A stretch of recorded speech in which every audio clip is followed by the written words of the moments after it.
Hello friends. तो अगर आप भी एक ऐसे कैट एस्पिरेंट हो जिनके मॉक्स में मार्क्स इंप्रूव नहीं हो रहे हैं, मॉक देने से डर लगता है, मॉक का एनालिसिस सही से करना नहीं आता, तो ये वीडियो आपके लिए मस्ट वॉच वीडियो है। क्योंकि इस वीडियो में मैं आपको एक कंप्लीट मॉक स्ट्रेटजी देने वाला हूं, किस तरह से पेपर को अटेम्प्ट करना है, उसको एनालाइज कैसे करना है, कितने नंबर ऑफ मॉक देने हैं, टारगेट स्कोर कैसे बनाना है, कैसे आइडेंटिफाई करना है, सेक्शनल चैलेंज क्या है, क्वांट्स, वर्बल, एलआरडीआई, इन तीनों को इंडिविजुअली कैसे डील करना है। तो हर एक चीज पर आपको एक कंप्लीट क्लैरिटी मिल जाएगी।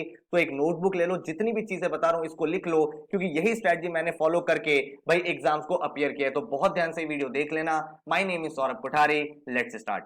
तो सबसे पहले एक चीज समझो कि क्या आपका स्कोर कम आ रहा है मॉक्स में। देखो, अगर आपका स्कोर कम आ रहा है तो बहुत सारे चैलेंजेस आपके माइंड में आते हैं। जैसे आप देखते हो कि यार आपका स्कोर उतना अच्छा नहीं आया है, तो आपके दिमाग में सबसे पहला थॉट ये आता है, यार मेरे लिए तो वेस्ट है, मैंने तो जितनी मेहनत करी वो सब बेकार हो गई, मेरे तो मॉक में नंबर ही नहीं आ रहे। इतने मार्क्स तो मेरे तब भी आ जाते थे जब मैंने प्रिपरेशन नहीं की थी। सेकंड, आपको ये दिखता है कि यार मेरे अंदर तो कोई इंप्रूवमेंट ही नहीं हो रही है, मैंने इतने सारे असाइनमेंट्स करे, मैंने इतनी प्रैक्टिस करी, मैंने इतनी सारी क्लासेस करी हैं, लेकिन मेरे अंदर कोई भी इंप्रूवमेंट नहीं है, मैं अभी भी अपना स्कोर को इंप्रूव नहीं कर पा रहा। इसके साथ ही थर्ड चीज आपको क्या लगती है, यार गिव अप कर देता हूं। आपका वो फेज आ जाता है जब 2-3 मार्क्स में कम स्कोर आता है, तो आपको लगता है अरे यार अब तो मेरे से कुछ होगा ही नहीं, मैं तो बिल्कुल बेकार हूं, मैं तो अदर एग्जाम्स के लिए अटेम्प्ट करूंगा, मैं कैट नहीं दूंगा, CAT is way too difficult for me, मैं तो भाई एनमैट हो गया, स्नैप हो गया, ये सब एग्जाम पे फोकस करूंगा। इस तरह से आप अपनी पूरी प्रेपरेशन को क्विट कर देते हो, और ये बिल्कुल एक गलत अप्रोच है। क्यों मैं ऐसा बोल रहा हूं, क्योंकि एक चीज को समझो कि मॉक का ऑब्जेक्टिव क्या है। Mocks are the part of your preparation, mocks are not the result of your preparation. Mock हम इसीलिए तो करते हैं कि जितने भी एरर हो रहे हैं, जितनी भी गलतियां हो रही है, वो हमें पहले से पता चल जाए, ताकि एक्चुअल एग्जाम में हम काफी अच्छा कर पाए। आप किसी भी टॉपर से बात कर लो, आप कोई 99 परसेंटाइल उससे बात कर लो, 98 परसेंटाइल से बात कर लो, क्या उनके मार्क्स में कम मार्क्स नहीं आए हैं? क्या उनको ये नहीं लगा कि यार मेरा स्कोर इंप्रूव क्यों नहीं हो रहा? लेकिन एक 99 परसेंटाइलर और एक एवरेज स्टूडेंट में डिफरेंस यही है कि वो बच्चा क्विट नहीं करता जो 99 परसेंटाइल लेके आता है, एंड बाकी बच्चे क्विट कर देते हैं, गिव अप कर देते हैं। वो ये समझते हैं कि यार मेरे मॉक में एरर क्या है, वो ये कोशिश करते हैं कि मैं अंडरस्टैंडिंग बताऊं कि चैलेंजेस क्या है, और नेक्स्ट मॉक में उसको इंप्रूव करते हैं। And by the end of 25 मॉक्स, 30 मॉक्स, वो अपनी एक परफॉर्मेंस में ह्यूज एक्सपोनेंशियल इंप्रूवमेंट देखते हैं। आप में से मैक्सिमम बच्चा वो होगा जो अंडर 5 मॉक्स देगा, उसके ऊपर मॉक्स ही नहीं देगा। और 5 मॉक्स देते ही आप ये डिसाइड कर लेते हो कि मैं कैट कर पाऊंगा कि नहीं कर पाऊंगा। अरे भाई एटलीस्ट देखो तो सही, एनालाइज तो करो, इंप्रूव तो करो। एंड आप सेलेक्ट होगी कि रिजेक्ट होगे, कैट वालों को डिसाइड करने दो। आप सेल्फ रिजेक्शन में बिल्कुल भी नहीं जाओगे। तो इसके बाद अब हमारे सामने इंपॉर्टेंट क्वेश्चन ये निकल के आता है कि सर क्या क्या वो रीजंस हैं कि मेरे स्कोर कम आ रहे हैं। तो एक एक करके मैं सारे के सारे रीजंस को आइडेंटिफाई करता हूं। तो आप आइडेंटिफाई करो कि भाई आपका प्रॉब्लम यहां पे क्या है। तो सबसे मेजर जो चैलेंज आता है वो ये है, सर मैं पेपर में अटेम्प्ट तो अच्छे से कर लेता हूं, लेकिन मेरी एक्यूरेसी बहुत बेकार है, मेरे एलआरडीए का पूरा सेट गलत हो जाता है, मैं आरसी सही से नहीं कर पाता। या फिर आपके सामने क्वेश्चन ये है, सर मेरी एक्यूरेसी तो ठीक है, मेरे अटेम्प्ट बहुत ही पुअर है, मैं भाई पूरे पेपर में सर सिर्फ 20 क्वेश्चन अटेम्प्ट कर पाता हूं, स्पीड मेरी इतनी स्लो है कि मैं कर ही नहीं पाता। थर्ड, सर मुझे आता सब कुछ है, मैंने प्रैक्टिस भी किया है, लेकिन जैसे ही वो टाइमर ऑन होता है मेरा पैनिक बटन ऑन हो जाता है और मुझे जो सही चीजें आ रही होती हैं वो भी गलत होती चली जाती हैं। फोर्थ, मेरे सामने क्या चैलेंज आता है कम स्कोर का, वो ये है सर मेरी सिली मिस्टेक्स बहुत ज्यादा है। सर मैं जब नॉर्मल प्रैक्टिस करता हूं तो मेरी गलतियां नहीं होती, लेकिन सिली मिस्टेक इतनी ज्यादा है। सिली मिस्टेक मतलब आप बहुत बार देखोगे कि आप क्या करोगे, मान लो आपने पूरा क्वेश्चन सॉल्व कर लिया, एंड में आपको 3 into 3 लिखना और वो 6 हो जाता है, जबकि हमें पता है ये 9 होता है। इतनी सिली मिस्टेक्स होती है, ह्यूमन एरर है, ठीक है। उसके बाद फिफ्थ मेरे सामने क्या चैलेंज आता है कि एक कोई पर्टिकुलर सेक्शन है जिसकी वजह से आपका पूरा का पूरा जो एग्जाम का स्कोर है वो कम हो रहा है। सर मेरा वर्बल और एलआरडी में तो अच्छा रहा है, लेकिन मैं क्वांट्स नहीं कर पा रहा। तो ये मेजर रीजंस है जो भाई स्टूडेंट्स के सामने आते हैं, जिसकी वजह से उनका स्कोर कम होता है। तो आप पहले आइडेंटिफाई करो कि आपका क्या रीजन है इनमें से। अब जब मैं आपको सॉल्यूशन बताने वाला हूं, उसके मेरे सामने दो कंपोनेंट्स है, ठीक है। दोनों कंपोनेंट्स को बहुत ध्यान से समझ लेना। सबसे पहला कंपोनेंट तो ये है, आपको पेपर अटेम्प्ट कैसे करना है, ठीक है। पेपर अटेम्प्ट स्ट्रेटजी क्या है, जब आप एग्जाम दे रहे हो तो वो जो आपके 2 आवर्स हैं उसमें आपको किस तरह से अपना माइंडसेट डेवलप करना है, क्या क्या क्वेश्चंस करने हैं। और सेकंड, जब आप मॉक पेपर अटेम्प्ट कर देते हो तो आफ्टर रिजल्ट आपका एनालिसिस कैसा होना चाहिए। भाई आपने मॉक पेपर कर लिया, अब आपका स्कोर कुछ भी आयो, आपके 90% आए हो, 50% आए हो, आपको क्या क्या चीजों का ध्यान रखना है, किस तरह से अपनी स्ट्रेटजी को बनाना है, वो इंपॉर्टेंट है, ठीक है। जितने भी कैट एस्पिरेंट्स, आपके लिए एक और अनाउंसमेंट है, हमने भाई अपनी कैट की national level test series launch कर दी है। इस टेस्ट सीरीज में आपको मॉक्स के अलावा बहुत सारे एडिशनल फीचर्स मिलते हैं, कंटेंट मिलता है, जिससे आपकी प्रिपरेशन बहुत ज्यादा एनहेंस हो जाएगी। भाई यहाँ पे हम आपको 25 नेशनल और फुल लेंथ मॉक्स प्रोवाइड करेंगे जो बिल्कुल लेटेस्ट पैटर्न पे होंगे। जिस टाइप का पेपर आप देख सकते हो, जो टाइप ऑफ क्वेश्चंस होंगे, जो डिफिकल्टी लेवल होगा, वो पूरा का पूरा भाई आपको एकदम कैट जैसा दिखेगा। देन आपको यहाँ पे डिफरेंट कॉम्बिनेशन में तैयार करा रहा हूं 2 आवर्स में। भाई आपके 66 क्वेश्चन आने की मैक्सिमम प्रोबेबिलिटी है, तो मेजरली मॉक्स आपको इसके मिलेंगे।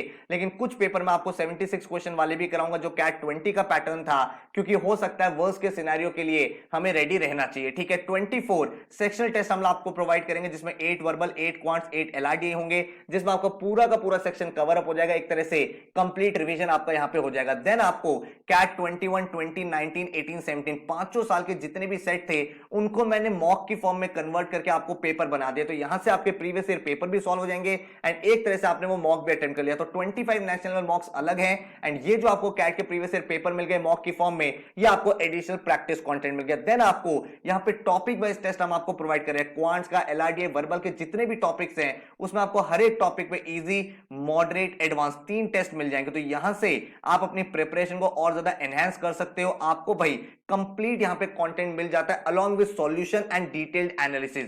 देन आपको यहां पे एक फीचर हम लोग प्रोवाइड कर रहे हैं, जनरेट योर ओन टेस्ट, जहां पे आप एडिशनल टेस्ट बना सकते हो किसी भी टॉपिक पे अगर आपको एडिशनल प्रैक्टिस करनी है। यहां पे आपके सामने क्वेश्चन बैंक होता है, जिसमें से आप भाई कितने भी क्वेश्चन का टेस्ट यहां पे क्रिएट कर सकते हो। जितने भी आपके नेशनल लेवल मॉक्स हैं उसकी भाई आपकी नेशनल लेवल रैंकिंग आती है, क्या स्कोर किया, टॉपर के वीज़ा-वीज़ आपने क्या परफॉर्म किया, किस तरह से भाई आपका ओवरऑल यहां पे परफॉर्मेंस चल रहा है, इजी क्वेश्चन कौन से थे, कौन सा डिफिकल्ट था, हर एक चीज आपके सामने क्लियर होती है। मॉक्स अनलॉक्ड होते हैं तो आप अपने अकॉर्डिंग अपीयर कर सकते हो। जब भी आप फ्री होते हो आप इन मॉक्स के लिए अपीयर कर सकते हो। सारे के सारे मॉक्स का रियल टाइम एनालिटिक्स आता है। जैसे आप मॉक को सबमिट करते हो कंप्लीट एनालिसिस रिपोर्ट आपके सामने आ जाती है। तो इस मॉक टेस्ट का जो फीस है दैट इज ₹1500 एंड ये आप बाय कर सकते हो हमारी वेबसाइट studybuzz.co.in से। सो भाई नीचे डिस्क्रिप्शन में मैंने आपको लिंक दे रखा है, वहां से आप इसमें एनरोल कर सकते हो।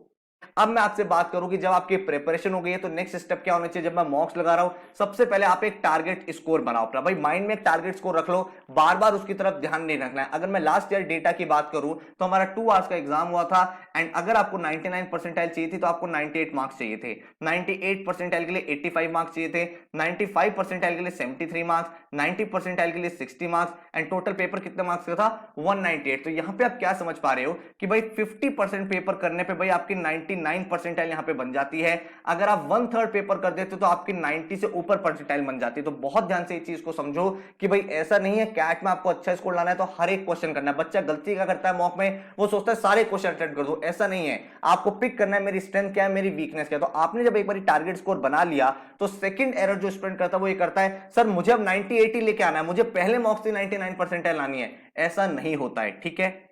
हमें पता है जो आपका एग्जाम होगा वो भाई 120 मिनट्स का होगा, तीनों सेक्शन आपके 40-40 मिनट्स के होंगे, ठीक है।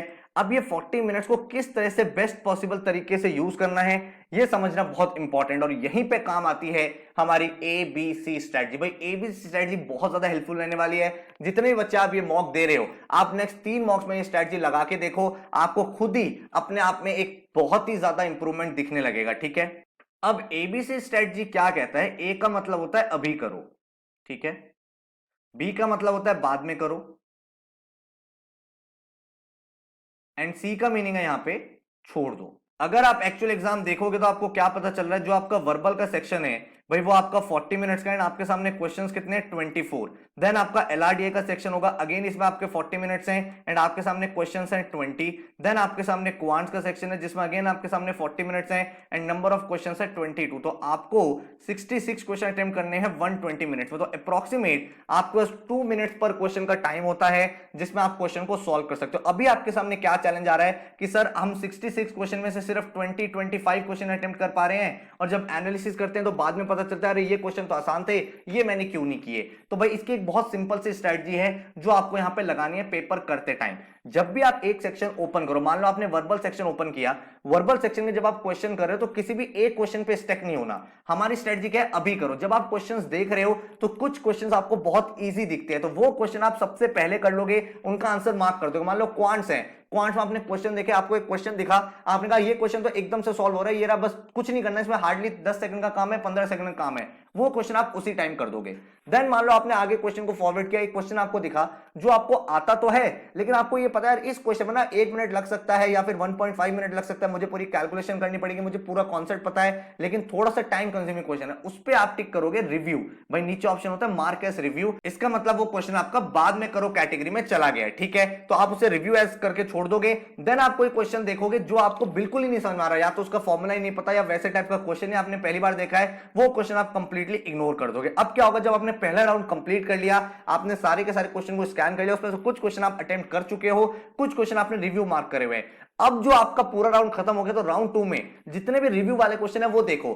अब यहां पे आप वो वाले क्वेश्चन सॉल्व करोगे जो आपकी लंबी अप्रोच से सॉल्व होता है, आप आराम से कर सकते हो। एक्चुअल में होता क्या है, जब आप एग्जाम कर रहे होते हो ना, और मान लो आप एक क्वेश्चन में स्टक हो जाते हो, आपके 2-3 मिनट वहां चले जाते हैं, तो आप आगे के क्वेश्चन में भी पैनिक करने लगते हो और वो क्वेश्चन आप अटेम्प्ट नहीं कर पाते जो आपको आते होते हैं। इसीलिए ये स्ट्रेटजी बहुत ज्यादा एफिशिएंट है, क्योंकि पहले आप वो इजी वाले सारे क्वेश्चन कर लेते हो जो आपको आते हैं, एंड उससे आपका कॉन्फिडेंस भी बूस्ट हो जाता है, नंबर ऑफ अटेम्प्ट भी इंक्रीज हो जाते हैं। नंबर 2, क्योंकि आपने क्वेश्चन मार्क करे हुए रिव्यू वाले, तो आपको वापस से जाना नहीं पड़ता पूरे पेपर में, सिर्फ रिव्यू वाले क्वेश्चन देखो एंड उनको आप अटेम्प्ट करो, क्योंकि ये सारे क्वेश्चन आपको आते हैं। एंड आपको सिर्फ इतना ही पेपर करना है, इतना पेपर भी अगर आपने सही कर लिया तो you will get your dream percentile, ठीक है। ये स्ट्रेटजी जब आप लगा के देखोगे तो आप खुद मुझे बताओगे कि सर मेरे जो नंबर ऑफ अटेम्प्ट्स हैं वो 20 से 30% इंप्रूव हो गए। पहले आप 66 में से 20 से 25 क्वेश्चन कर पाते थे, अब आप आराम से 30-35 कर पा रहे हो, या फिर अगर आप करेंटली 30-35 कर पा रहे हो तो आपका जो रेंज है वो 40-50 तक भी इंक्रीज हो जाएगा यूजिंग दिस स्ट्रेटजी, ठीक है। तो ये तो हमारी बात रही स्ट्रेटजी, पेपर को अटेम्प्ट कैसे करना है। हमें पहले इजी क्वेश्चन को पिक करना है, देन हमें बाद में करो करना है, जो क्वेश्चन में बिल्कुल नहीं आते उन्हें कंप्लीटली इग्नोर कर देना है, छोड़ देना है। अब जब हमने पेपर कर लिया, what is the right way to analyze. Sir हमने पेपर कर लिया, हमारा स्कोर आ गया, अब मैं क्या चीजें देखूं, किस तरह से अपने स्कोर को हर एक मॉक में इंप्रूव करूं, ठीक है। तो भाई एनालिसिस करने का एक पूरा का पूरा पैटर्न है, उसको हम लोग यहाँ पे फॉलो करेंगे। एनालिसिस हम लोग कर रहे हैं, भाई देखो हमारे सामने टोटल 66 क्वेश्चन मॉक में आ रहे हैं। अब 66 में से आपने कुछ क्वेश्चन अटेम्प्ट करेंगे, कुछ क्वेश्चन आपने नहीं अटेम्प्ट करेंगे। लेट्स से आपने 66 में से 45 क्वेश्चन अटेम्प्ट करें, मैं एक रैंडम नंबर ले रहा हूं ताकि आपको बेटर तरीके से समझा पाऊं। एंड देन लेट्स से आपके सामने कुछ अनअटेम्प्टेड क्वेश्चंस है, वो कितने हो गए, वो आपके सामने हो गए 21 question in this particular case, ठीक है। अब इन अटेम्प्टेड क्वेश्चन में से कुछ आपके राइट हुए होंगे और कुछ आपके गलत हो गए होंगे। तो जो राइट हो गए हैं और जो गलत हो गए हैं, लेट से उनका जो रेशियो है वो राइट वाले क्वेश्चन लेट से 30 हैं और गलत वाले क्वेश्चन आपके 15 हैं। ऑलराइट, अब यहाँ पे जो क्वेश्चन राइट है उसमें तो आपको एनालिसिस नहीं करना, बस कभी कभी कुछ क्वेश्चन में देख सकते हो क्या कोई इजियर अप्रोच थी। बाकी जो आपके क्वेश्चन करंट है, दिस इज एब्सोल्युटली राइट, इसमें आपको कुछ ज्यादा टाइम नहीं लगाना। जो आपको ज्यादा टाइम स्पेंड करना है वो करना है रॉन्ग वाले में। देखो ये बहुत इंपॉर्टेंट चीज है। ये इंपॉर्टेंट क्यों है, क्योंकि यार अगर आपने एक क्वेश्चन अटेम्प्ट किया तो आपने इस क्वेश्चन में टाइम भी लगाया है, तो आपने यही सोच के अटेम्प्ट किया होगा कि यार मेरा ये क्वेश्चन सही होगा। तो इसका मतलब मैं ये एज्यूम कर रहा हूं आपको एक कॉन्सेप्ट आता था, आपको कॉन्फिडेंस था, तभी आपने एक क्वेश्चन को पिक किया है। तो अब आपको ये आइडेंटिफाई करना है कि मेरा ये क्वेश्चन रॉन्ग हुआ क्यों है। तो रॉन्ग होने के मल्टीपल रीजन हो सकते हैं, जैसे मान लो कोई सिली मिस्टेक थी, ठीक है। सिली मिस्टेक के बाद भाई आपने क्वेश्चन को डिफरेंट तरीके से अंडरस्टैंड कर लिया लेकिन उसका मीनिंग कुछ और था। या फिर ऐसा हो सकता है कि भाई फिर आपने भाई क्वेश्चन को ही मिसरीड कर लिया। बहुत बार ऐसा होता है क्वेश्चन में पूछा कुछ होता है, हम रीड कुछ और कर लेते हैं क्योंकि भाई पेपर की नर्वसनेस होती है। तो इन चैलेंजेस को हमें फिक्स करना है, क्योंकि देखो ये जो अगर आपने रोल इंप्रूव कर लिया, जो आपके गलत हो रहे हैं वहां पे अगर आपने एक्यूरेसी बिल्ड कर ली तो आपका स्कोर एक्सपोनेंशियल तरीके से इंक्रीज होगा। ये टॉपिक्स वो टॉपिक्स हैं जो आपको आते हैं, तो इसका मतलब यहाँ पे जो गलती होगी वो कोई माइनर सी मिस्टेक हुई होगी, इसीलिए वो क्वेश्चन आपका गलत हो गया। तो सबसे पहले तो आप भाई ये रॉन्ग वाले क्वेश्चन अटेम्प्ट करोगे, अपने मिस्टेक्स को आइडेंटिफाई करोगे, इसको लिखोगे एंड नेक्स्ट मॉक में कोशिश करोगे ये जो आपके बेसिक एरर हो रहे हैं जिसकी वजह से क्वेश्चन गलत हो रहे हैं वो आपको नहीं करना है, ठीक है। देन यहां पे हम आते हैं अनअटेम्प्टेड क्वेश्चन। अब अनअटेम्प्टेड क्वेश्चन क्यों रहे, आपने कोई क्वेश्चन देखा है ना, आपने उसको अटेम्प्ट ही नहीं किया, उसके कुछ मल्टीपल रीजन होंगे। या तो आपके सामने कोई नया कॉन्सेप्ट आ गया, वो क्वेश्चन आपने पढ़ा ही नहीं, उस टाइप के क्वेश्चन आपने कभी प्रैक्टिस ही नहीं करे तो इसलिए आपको पता ही नहीं उसको स्टार्ट कैसे करें। या फिर आपके सामने भाई आपको आता तो था लेकिन सडनली आप फॉरगॉट कर गए अपने जो फॉर्मूला, लेट्स से ज्योमेट्री है, आपको पता है ये मैंने पढ़ा हुआ है लेकिन वो थ्योरी में आप रिकॉल नहीं कर पा रहे जो यहां पे लगानी है, इसलिए आपने उस क्वेश्चन को अटेम्प्ट नहीं किया।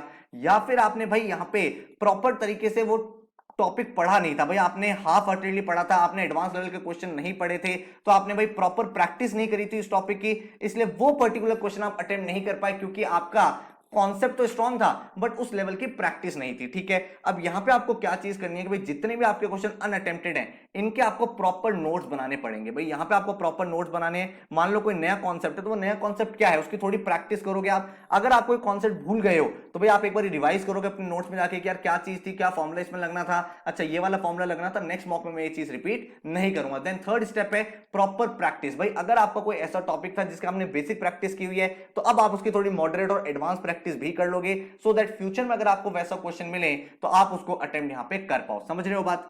तो यहां से आप एनालाइज कर पा रहे हो किस तरह से आपको पेपर को अंडरस्टैंड करना है, लेकिन ये एक ब्रॉड अंडरस्टैंडिंग है, ये पूरे के पूरे एग्जाम पेपर का एनालिसिस है। अब मैं बात कर रहा हूं अगर आपको सब्जेक्ट वाइज एक अंडरस्टैंडिंग बनानी है, सर मेरा वर्बल, मेरा एलआरडीए, मेरा क्वांट्स, ये तीन सेक्शन में कोई एक पर्टिकुलर सेक्शन है या तीनों सेक्शन बेकार है तो सेक्शन वाइज में किस तरह से इंप्रूव करूं। तो मेरे सामने वर्बल है, मेरे सामने एलआरडीआई है एंड मेरे सामने क्वांट्स है। अगर मैं भाई कैट का एनालिसिस करूं तो मेरा जो वर्बल में सेक्शन है वो क्या आ रहा है, भाई वर्बल में मेरे सामने आरसी के क्वेश्चंस आ रहे हैं, मेरे सामने पैरा समरी आ रहा है, पैरा समरी के बाद मेरे सामने पैरा कंप्लीशन आएगा एंड पैरा कंप्लीशन के बाद मेरे सामने पैरा जंबल्स के क्वेश्चंस होते हैं, राइट। अब वर्बल को कैसे एनालाइज करना है ये समझो। भाई अगर आप चाहते हो कि आपका ये सेक्शन इंप्रूव हो जाए तो डेली लेवल पे आप भाई 2 आरसी सॉल्व करा करो। भाई डेली आपको 2 आरसी सॉल्व करने हैं। जब आप 2 आरसी डेली सॉल्व करोगे, उसको अंडरस्टैंड करोगे, आप देखोगे भाई ऑथर किस तरह से इन क्वेश्चन को सॉल्व कर रहा है, तो ऑटोमेटिकली आपकी जो कमांड अपने टॉपिक को लेकर वो डेवलप होने लगेगी। भाई आपको खुद ही ये पता चल जाएगा यार इस टाइप के क्वेश्चन में ये अप्रोच लगती है, इस टाइप के क्वेश्चन में ये अप्रोच लगती है, ये इंप्लिसिट स्टेटमेंट का आंसर होता है, एक्सप्लिसिट में ये चीजें अवॉइड करते हैं and that's how you will improve in RC. Number 2 जो भाई स्कोरिंग सेक्शन होता है वो होता है नॉन आरसी। भाई ये वाले टॉपिक को बच्चे सीरियसली नहीं लेते बट ये कंपैरेटिवली काफी इजी आता है कैट एग्जाम में एंड आप यहां पे काफी अच्छा स्कोर कर सकते हो। भाई अगर मान लो मैं पैरा जंबल्स की बात करूं तो para jumbles is ordering of statement. तो भाई अगर आपको थोड़े उसके बेसिक पता है कि भाई जो क्रोनोलॉजी है वो मेंटेन आपको करनी है, जो स्टार्ट होता है वो कैसे करनी है, अगर भाई वहां पे बहुत सारे नाम है तो जहां पे फुल फॉर्म लिखी हुई है वो पहले आता है, अगर आपको बेसिक चीजें पता है तो आप पैरा जंबल में बहुत सारा स्कोर कर सकते हो। इसके साथ ही अगर आप पैरा समरी, पैरा कंप्लीशन देखो तो इनके बेसिक कॉन्सेप्ट अगर आपने समझ लिए कि भाई किस तरह से जो आपको गिवन पैराग्राफ है उसको रीड करना है और जो आप आंसर दे रहे हो उससे एसेंस लूज नहीं होना चाहिए और वो किस तरह से आइडेंटिफाई करते हैं, तो आप भाई यहां पे भी काफी अच्छा स्कोर कर पाओगे। तो रेगुलरली हफ्ते में 2 से 3 दिन आपको नॉन आरसी टॉपिक्स की भी प्रैक्टिस करनी चाहिए एंड ये काफी ज्यादा स्कोरिंग होता है वर्बल के सेक्शन में। ठीक है, अब अगर हम बात करें एलआरडीए की, भाई एलआरडीए में आपके एग्जाम में टोटल 20 क्वेश्चन आने। भाई वर्बल में आपके सामने 24 है, क्वांट्स में आपके सामने 22 क्वेश्चन है। तो यहां पे टोटल आपके सामने 4 सेट्स आते हैं।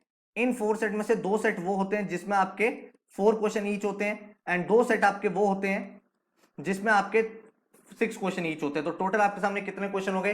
टोटल आपके सामने हो गए 20 क्वेश्चन। अब यहाँ पे जो 4 सेट्स होते हैं ना, इसमें से भाई आप देखोगे एक सेट बहुत ही ज्यादा इजी होता है, 2 सेट आपके मॉडरेट होंगे एंड एक सेट आपका बहुत डिफिकल्ट होगा। ये पूरा पैटर्न रहता है, आप चाहे तो पेपर उठा के देख लो, यही ट्रेंड एलआरडीए के सेट में फॉलो होता है। ठीक है, अब जब यहां पे आपने क्वेश्चन अटेम्प्ट करे तो यहां पे 2 चीजें होती हैं। बहुत बार आपने देखा होगा कि आप एलआरडीए का एक सेट अटेम्प्ट तो कर रहे हो, उसमें आपने टाइम भी लगा दिया और 8 मिनट बाद 10 मिनट बाद आपको रियलाइज होता है मेरे से सॉल्व नहीं हो रहा, अब मैं क्या करूं, अब मैं इसी को कंटिन्यू करूं या फिर मैं दूसरे क्वेश्चन की तरफ जाऊं। तो ये छोटे छोटे चैलेंजेस आपके सामने बार बार आएंगे। आपको सबसे पहले तो ये सीखना है क्वेश्चन को आइडेंटिफाई कैसे करें, आइडेंटिफाई करना सीखना पड़ेगा, तभी जाके बात बनेगी, क्योंकि आपको ये पता होना चाहिए भाई इजी क्वेश्चन कौन सा है। नंबर 2 आपको यहां पे एक बहुत इंपॉर्टेंट चीज फॉलो करनी है, वो ये है कि भाई आप आइडेंटिफिकेशन बिल्ड कैसे करोगे, कौन सा क्वेश्चन आसान है, कौन सा इजी है, कौन सा डिफिकल्ट है, वो होगा प्रैक्टिस से। तो डेली लेवल पे अपनी प्रैक्टिस डालो भाई, डेली आप 2 एलआरडीए के सेट सॉल्व करा करो। वो एलआरडीए के जो सेट है वो मिक्स टॉपिक से उठाया करो, कभी अरेंजमेंट का, कभी टेबल एंड केसलेट का, कभी चार्ट्स का, कभी गेम्स एंड टूर्नामेंट का।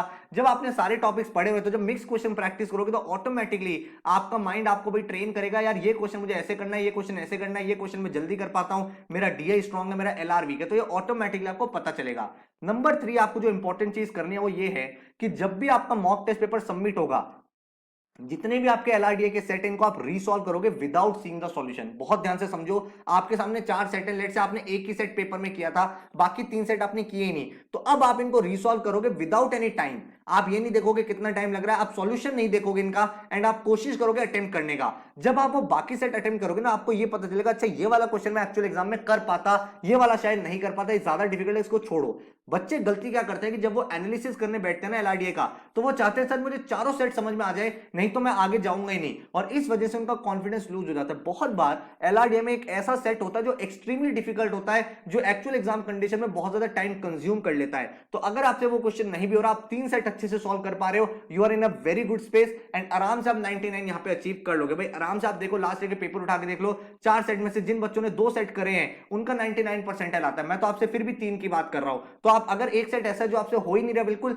उसे मार्क करके छोड़ दो, फ्यूचर में उसको देख लेना, and that's how you will improve in LRDA. Make sure आप इन क्वेश्चन को रिसॉल्व जरूर करें, जो भी आपने एक्चुअल पेपर में गलत करे हैं या फिर अटेम्प्ट नहीं करे हैं। इसके बाद हम लोग आते हैं क्वांट सेक्शन में। क्वांट सेक्शन की अगर बात करूं तो 22 क्वेश्चंस है, और ये जो 22 क्वेश्चंस है इनका एक डिवीजन होता है। भाई अगर आप इन पेपर को उठा के देखोगे, 22 क्वेश्चन में से अराउंड अगर आप देखोगे 10 क्वेश्चन बहुत ज्यादा इजी होते हैं, अराउंड आप देखोगे 6 क्वेश्चन वो मॉडरेट लेवल के होते हैं, एंड अराउंड जो बाकी 6 क्वेश्चन होते हैं वो आपके डिफिकल्ट लेवल के होते हैं। ठीक है, तो अगेन आपको यहां पे आइडेंटिफाई करना है। क्वांट्स में 2 चीजों का जरूर ध्यान रखना।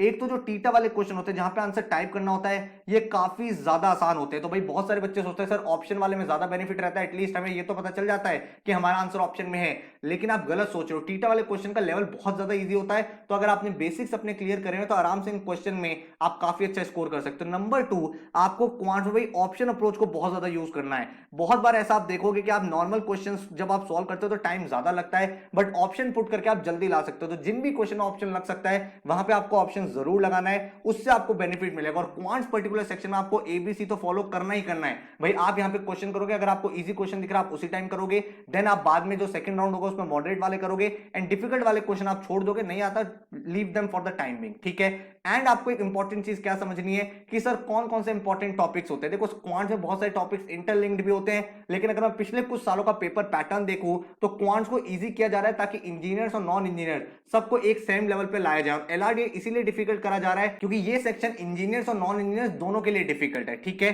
तो यहां पे अगर आप देखोगे ओवर द इयर्स जो आपके कुछ इंपॉर्टेंट सेक्शंस रहे हैं, जो इंपॉर्टेंट आपके पेपर में डोमेन्स रहे हैं, वो ये रहे। अरिथमेटिक आपको डेफिनेटली करना है क्योंकि काफी ज्यादा पूछा जा रहा है। उसके बाद आपको एल्जेब्रा करना है क्योंकि ये काफी ज्यादा आता है, एंड उसके बाद आप ज्योमेट्री पहले कर लो, एंड अगर आपको टाइम अलाउ करें तो मॉडर्न मैथ्स कर लो। ये 4 सेक्शन ज्यादा इंपॉर्टेंट है। नंबर सिस्टम को फिर भी आप थोड़ा सा पीछे रख सकते हो। ठीक है, तो जब आप एनालिसिस करो तो मेक श्योर करना क्वांट्स में आप मल्टीपल अप्रोचेस देखो। जब भी आप क्वेश्चन का सॉल्यूशन देखते हो तो देखा करो क्या वो ऑप्शन अप्रोच से हो सकता था, क्या वो एलिमिनेशन से हो सकता था, क्या वो सब्स्टिट्यूशन टेक्निक से हो सकता था, या फिर अप्रोक्सीमेशन से हो सकता था। क्योंकि अगर आपको ये 4 टेक्निक्स आती है तो आप अपनी स्पीड को बहुत ज्यादा बेटर यहां पे कर पाओगे। ठीक है, तो ये मैंने आपको individual section by section strategy भी बता दी है। अब आपको जो लास्ट इंपॉर्टेंट चीज देखनी है वो ये है कि हमें अपना टारगेट स्कोर कैसे बनाना है हर एक मॉक में।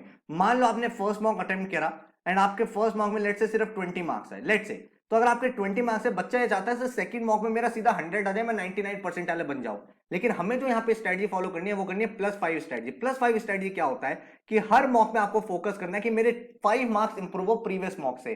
पहले मॉक में लेट से आपके 20 मार्क्स आए, सेकंड मॉक में आपने कहा यार मैं इतना एनालिसिस कर लूं कि मैं नेक्स्ट मॉक में 2 क्वेश्चन ज्यादा कर पाऊं तो मेरे 6 मार्क्स या 5 मार्क्स ज्यादा आ जाएंगे, आप 25 पे पहुंच जाओगे। आप थर्ड मॉक अटेम्प्ट करोगे उसमें आप 30 पे पहुंच जाओगे। एंड इसी तरह से अगर मान लो आप टोटल 30 मार्क्स दे देते हो या 25 मार्क्स देते हो, आप खुद ही देख लो आपका कितना मार्क्स इंप्रूव हो जाएगा। आप आराम से 100 125 वाली रेंज में आ जाओगे, जो इवेंचुअली आपका एक ड्रीम स्कोर है जिसके बाद आप 99 प्लस परसेंटाइल इजीली अचीव कर सकते हो। तो ये मत सोचो कि भाई मुझे तो पहले मॉक के बाद नेक्स्ट मॉक में सीधा 99 परसेंटाइल बनना है, क्योंकि जब वो मार्क्स नहीं आएंगे तो आप और ज्यादा डिमोटिवेट हो जाओगे। तो स्ट्रेटजी हमारी बहुत क्लियर है, +5 स्ट्रेटजी। इसी स्ट्रेटजी को हम लोग फॉलो करेंगे और हर एक मॉक में कोशिश करेंगे कि हमारा जो स्कोर है वो पिछले मॉक से 5 मार्क्स इंप्रूव हो after our analysis, after our A B C strategy and after resolving all the questions. ठीक है, तो हर एक मॉक में जब आप स्कोर इंप्रूवमेंट देखोगे तो बाय द एंड ऑफ 20-25 मॉक्स आप देखोगे ह्यूज इंप्रूवमेंट है, एंड आप आराम से उस बेंचमार्क स्कोर को टच कर पा रहे हो जो आप 99 परसेंटाइल के लिए एस्पायर करते हो। तो आई होप आपको ये वीडियो हेल्पफुल लगी होगी। बहुत डिटेल तरीके से मैंने एनालिसिस बताया है ताकि एक एक बच्चे का बेनिफिट यहां पे हो पाए। जो भी आपका चैलेंज है मैंने कोशिश करी है यहां पे फिक्स कर दी। इसके अलावा भी अगर आपका कोई और क्वेश्चन है, कोई और डाउट है मॉक को लेकर, तो नीचे कमेंट कर दो, मैं उसके ऊपर भी आपके लिए वीडियो बना दूंगा। अपनी प्रिपरेशन को करते रहो, गिव अप बिल्कुल नहीं करना है। मुझे पता है भाई आपने बहुत ज्यादा एफर्ट डाला और उस एफर्ट का रिजल्ट बस अब आने ही वाला है। तो हमेशा ये ध्यान रखो जो हमारा मोटो है, that we are not going to accept defeat until we competent. अगर आपको हमारा कैट का क्रैश कोर्स चाहिए तो वेबसाइट से डायरेक्टली ले सकते हो या फिर इस नंबर पे व्हाट्सएप करके आप सारी की सारी डिटेल को चेकआउट कर सकते हो। तो thank you so much, all the best and take care.